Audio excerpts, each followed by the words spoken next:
జై న్యూస్కి స్వాగతం. ఈరోజు వార్తల్లోని విశేషాలు. కోటి మహిళా విశ్వవిద్యాలయానికి చాకలి ఐలమ్మ పేరు పెడతామని ముఖ్యమంత్రి రేవంత్ రెడ్డి ప్రకటించడం పట్ల హర్షం వ్యక్తం చేస్తూ సిద్దిపేట జిల్లా హుస్నాబాద్లో ముఖ్యమంత్రి మంత్రుల చిత్రపటానికి రజక కులస్తులు పాలాభిషేకం చేశారు. మిఠాయిలు పంపిణీ చేసి సంతోషం వ్యక్తం చేశారు. తెలంగాణ సాయుధ పోరాటంలో కీలక పాత్ర పోషించిన చిట్యాల ఐలమ్మ అలియాస్ చాకలి ఐలమ్మకి రాష్ట్ర ప్రభుత్వం తరపున తగిన గుర్తింపు ఇవ్వడం పట్ల ముఖ్యమంత్రి రేవంత్ రెడ్డికి, మంత్రులకి రజక కులస్తులు ధన్యవాదాలు తెలిపారు.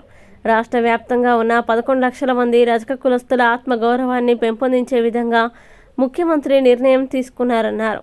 తెలంగాణ వచ్చిన 10 ఏళ్ల కాలంలో గత ప్రభుత్వం తమను గుర్తించలేదని, ఇప్పుడు కాంగ్రెస్ ప్రభుత్వం ప్రజాపాలనలో తమకు తగిన గుర్తింపు ఇచ్చిందన్నారు.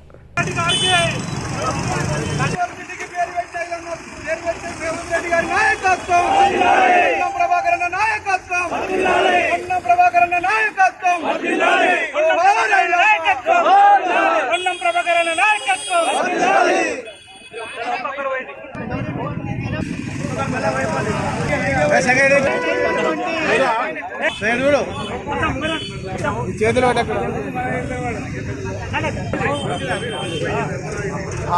రెండు మాటలు మాట్లాడవలసిందిగా.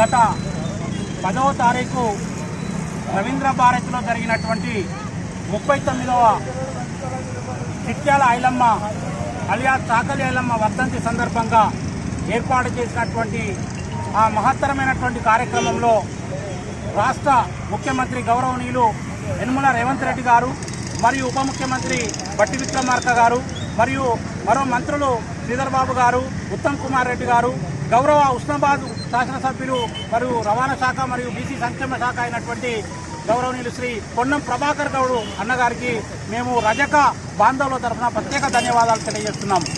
తెలంగాణ ఉద్యమంలో ప్రపంచ చరిత్రలో అత్యున్నతమైనటువంటి యొక్క ఉద్యమంగా పేరుగాంచినటువంటి తెలంగాణ సాయుధ పోరాటంలో కీలక పాత్ర పోషించినటువంటి చిట్యాల ఐలమ్మ అలియాస్ చాకలి ఐలమ్మ యొక్క వీరత్వాన్ని మనము పాఠ్య పుస్తకాల్లో చెప్పుకున్నాము తప్ప, ఎవరో చెప్తే విన్నాం తప్ప వాళ్ళ గుర్తింపు లేదు. కాబట్టి తెలంగాణ వచ్చిన తర్వాతనైనా వారి కుటుంబానికి సరైనటువంటి గుర్తింపు వస్తుందని ఆశించాం. కానీ ఆ యొక్క దొర పాలనలో మనకు ప్రజాపాలనలో లేకుండా, ఒక స్థానం లేకుండా పోయినటువంటి ఒక సందర్భము.